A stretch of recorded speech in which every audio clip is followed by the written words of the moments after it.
Hi team, with this week's program then, we are going for Monday.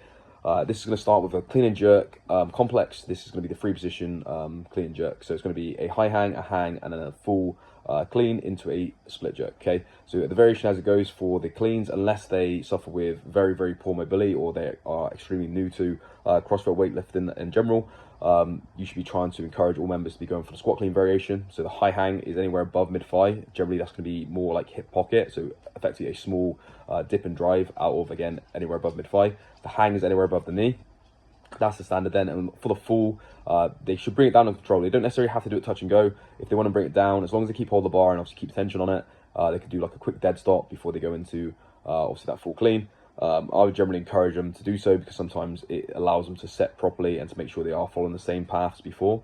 The whole purpose behind this drill is as they progress through it, movements are going from physically hard, technically easy, to progressing through for technically hard and physically easy, okay? And that's going to work through. For the jerk, obviously try and encourage those to do split jerk, again, unless they are very new to it or lack the kind of the skill set to do so. They should be trying to maybe go for the prerequisites like push press, push jerk instead. Build that up, make sure that is a level of competency they can achieve, and then obviously you can advance on to split jerks if they feel like they've got it down, whether that is with this session today or later after a few weeks or a few sessions.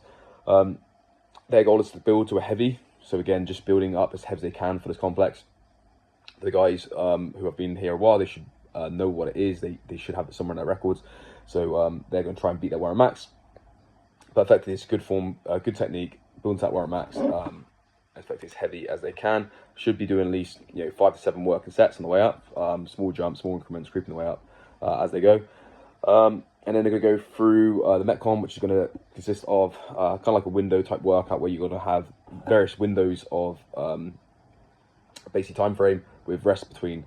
Starting off, you have a 2-minute window, then a 3-minute window, the 4-minute window. The runs increase, as you can see, and they're going to basically form as many jerks as possible in the remaining time. So the purpose behind this is, especially like on the first round, they're looking to get a good 30 seconds on the jerks, maybe 15-20 seconds at an absolute push. Maybe some of the faster guys can have a little more time than that.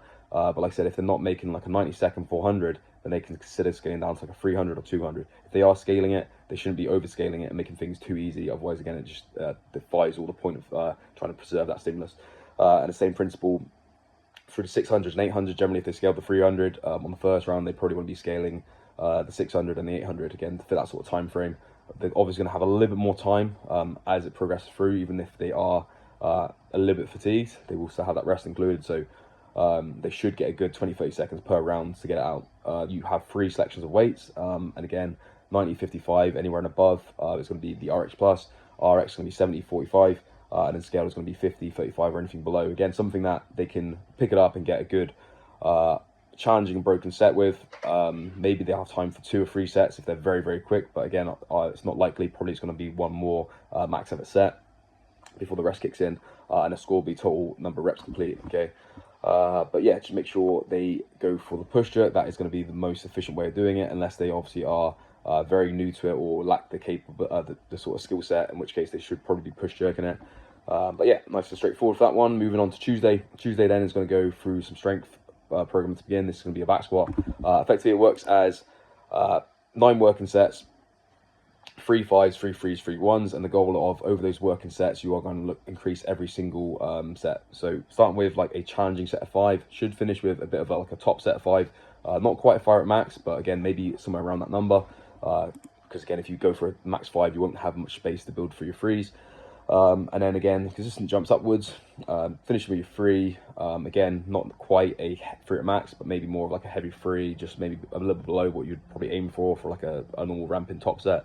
And then you're going to finish again with a single that isn't necessarily warrior max or a heavy single for the day, but something that again should allow you to build every single set. Okay, we're not looking at getting PBs today. It's just accumulating a good bit of volume with max or near max weights. Okay, but yeah, other than that, nice straightforward. Obviously, rest periods are obviously important, so make sure they are resting good, 3 or 4 minutes between each set, and if plenty of time to do it, so don't rush them through. Give them like a good 5-10 minute warm up.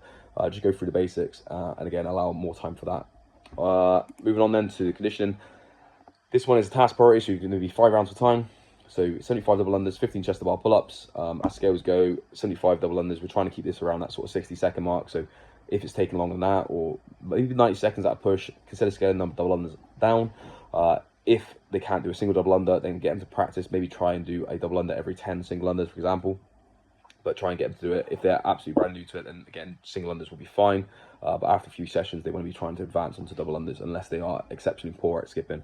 15 chest to bar pull-ups. Again, this should be something that is a challenging set unbroken is the goal. Maybe 2 working sets if needed. If that's not going to be likely, then go down to normal pull-ups, banded pull-ups, jump pull-ups.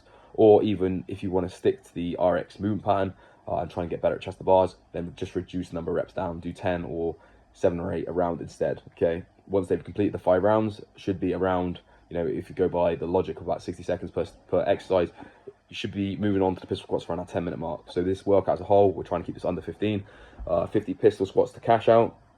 As scales and progressions go for this, they should be able to move with good range, good form, without really stopping throughout. So again, they can go through a number of different progressions. They can put a plate under the heel, they can hold a plate out in front of them if they lack that kind of balance, coordination part of it.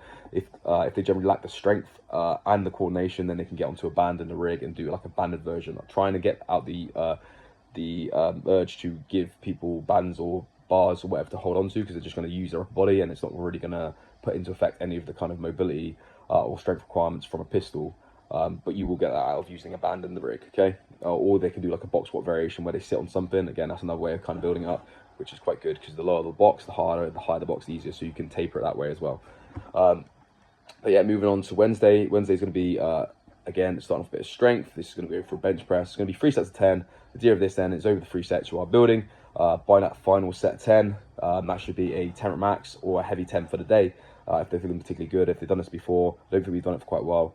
They're looking to obviously get a new PB. If they've never done it before, then just by setting that heavy 10, getting that kind of rep PB in the tank. As a rough guide, you're probably looking around, around that 70% mark of your warrant max. If they have no idea whatsoever, and then again, just make sure people are resting good 3 to 5 minutes between working sets, because it will take a lot out of the body. And they are doing kind of bigger jumps through 3 sets of 10, so there's no point going like 50, 52, 55, for example, trying to get them, encourage them to do sort of maybe like 35, 45, 55, something like that. Someone's gonna first set's quite easy, second set's feeling a little bit, third set's death or glory, should just be able to get that 10th rep in, okay?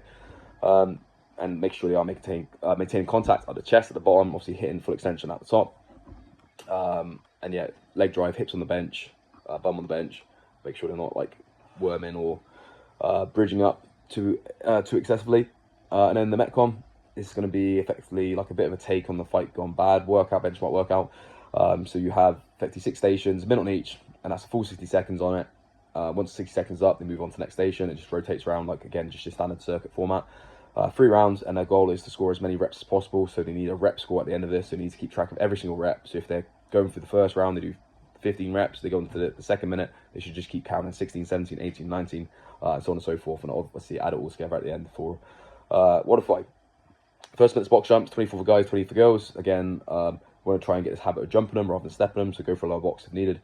Dumbbell snatches is going to be alternating, 22s for guys, 15s for girls. Make sure both head of the dumbbell touches the floor at the bottom. Sit-ups, touch the floor behind you, touch your toes at the top, making sure you are passing beyond that sort of vertical plane that you are sitting over your hips. 1 minute push press, 40 kilos for guys, 30 kilos for girls. 1 minute ski, and that's in calories. Again, if we do this right and we have the time to do so, which I think we should be able to, we should do a bit of a staggered start. So we'll all start on the box jumps, and you just start a minute behind each other, and you can go 3 at a time, so on and so forth. 1 minute rest, then obviously you repeat through 2 more times. Again, like I said, in terms of class formatting, depending how busy you are, you want to try and get them staggered through, so everyone's doing it in the same order. Worst case scenario is if it is really busy and you're really short on time, then you can just, again, people start in different stations, and then you just all rest on that 6th minute and go from there, okay? And that's another way to kind of get through it. Just make sure if people are on the ski, for example, that they are finishing off around maybe the 55 seconds mark, so you are transitioning straight in and you can reset the monitor. Otherwise, people are going to have no idea what they're on. But yeah, moving on to Thursday. Thursday is going to be beginning with some pause deadlifts. Our goal is to build to a heavy double. So we have done this one before. So the athletes should have this somewhere in their records, or if they didn't record them, or if they haven't done it before, again, it's a good chance to sort of set a benchmark. Effectively, by adding the pause, it makes the movement more disadvantageous. It's not going to allow you to load it as heavy, so it's not going to be as much of a strain on your central nervous system, muscular system, skeletal system, and so forth, which deadlifts tend to be. And also it's good for building up positions at that sort of weakest part of the lift, which is about mid shin, when people tend to round or lose that sort of tension in their mid or lower back. So with this, we're gonna literally lift the bar about 2 inches off the floor. That won't feel like much for the athlete, but again, try and encourage them to get that point. Just like I said, it'll be 2 inches off the ground. It should be somewhere around mid shin. It's not gonna be anywhere near your knees. Again, people have this habit, they pull up to almost like a hang and hold it there. It will be a really challenging pause positions. Just make sure as coaches you are going around making sure people are literally 2 inches off the floor. That's barely anything. It's like that. Okay, so just working from that. And we do this from a dead stop. So there's no point using a this pause if we are going to go like a touch and go. So if you do that first rep, bounce it off the floor, then try and pause halfway up, you're kind of taking the point out of it. The idea is that we get from a dead stop, we take a big belly breath in, we brace the body, and we get used to keeping this tension as we're driving off the floor, making sure the leg drive and everything's positioned correctly, and holding that weakest part, strengthen that, and then obviously accelerating out of it. Okay, so when the pause is up, 1,000, 2,000, then again the bar should be moved as fast as possible for the athlete. Okay, get people working 2s and 3s, saves on kit, saves on time. And also you have one of the athletes to count count them out, sorry, so 1,000, 2,000 rather than the athlete doing himself, because again this gets very quick, especially when it is only a 2 count.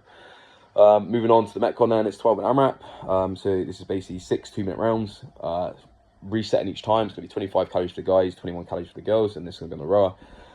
And it's going to be as many bar muscles as possible in the remainder of the time of that 2-minute window. Okay, and your score will be total bar muscles complete. So 25 calories for males, 21 for ladies. It should take you about 90 seconds. If it's taken longer than that, and obviously number one scale for that is just going to be to reduce the number of calories down.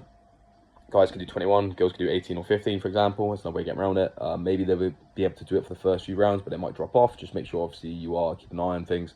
Make sure you are getting bar muscle-ups in per round, even if it is just a couple. Again, depending on this, it's a busy class, you may have to incorporate stuff like skiers or bikes into it. Maybe even a run if it's absolutely desperate, but try and keep it to the row if possible. And obviously, bar muscle progressions, if they have the strength prerequisites, if they can do like 10 chest to bar pull-ups, they can do 10 strict pull-ups, they can do 10 ring dips, that kind of thing. If they're almost at that level, they just need to build the sort of technical capacity to it. Then again, get them on like banded turnovers, box bar muscle-ups and that kind of thing. If they're not, there's no reason why they can't do a Kim pull-up that they're doing bar muscle drills. It sort of defeats the point of doing it, or at least being very optimistic. Okay, moving on then. Friday's workout, we have some front squats, and effectively sort of 2 themes to this, or 4 working sets in total. You can do 3 sets of 3 at 90% of your warm max. So we're looking at some very challenging triples today, with plenty of rest between them. And then we're going to go for a bit of a back off set, trying to get a bit of volume in, and hit an AMRAP at 8%. If people have no idea what percentages are, or they don't really have a current in-date front squat max, then again, just go 3 times 3 as heavy as possible. And then back off set about 10% of whatever they've just hit. So say if they do just decide to do 100 kilos for their 3 times 3, then just chuck on 90 kilos for their AMRAP and do as many reps as possible. Record the reps of the AMRAP in the comments, but the overall weight for the 3 times 3 will just be included on Modify, okay? And just make sure people are making good depth of it, their hip crease below the top of their knee, they are squatting with a nice vertical torso, and the front rack is, like I said, jammed to get against their neck, behind their collarbone. And then going into Metcon, this is going to be a task break workout, nice fun one, 100 burpees for time. Trick twist to this is every minute you are going to do effectively another movement. Okay, so on even minute, so 0, 2, 4, and so on, you will do 2 odd object cleans. So again, we're thinking sandbags, D-balls, stones, that kind of thing, something that is around sort of body weight or heavier. Body weight or heavier with the RX. You obviously have to weigh people to get the RX, but if they are going to put that down on the Wodify, then make sure they are using the integrity and they are fully aware of what that means. 2 odd object cleans, that should be done with quick succession. So you should have a good 40 seconds left of that minute to do as many burpees in the remaining time as possible. And on the odd minutes, you can do 10 toes to the bar. And it's the same thing, you want to be 10 toes to the bar, that should take people no more than 20 seconds. So every minute, there should be at least 40 seconds of solid work on the burpees. And again, they're going to go by that process until they complete the 100 burpees or until time is up. And I generally say a 20-minute time cap is pretty generous for this, not only because obviously they should be done by that point, but again, they'll just be doing toes to the bar and odd object cleans forever, and we want to try and restrict, absolutely burn them out if possible, okay? So again, about 40 seconds worth of burpees should be enough, and if people are doing like, again, 5 burpees every minute, they should be able to complete within that 20-minute sort of time frame, all right? And moving on, we obviously have Saturday and Sunday sessions. I'll be potentially coaching Saturday, I may need cover, but again, I can run through that later. But again, it's just a chipper workout. And then Sunday we have the Hero Rod Glen. Again, if you're unsure about any of that, again, feel free to ask. Plenty of questions, ideally before, a while before you go on and do your coaching. Just gives you a chance to sort of prepare. Other than that, guys, get stuck in, enjoy, and I'll see you then. Cheers.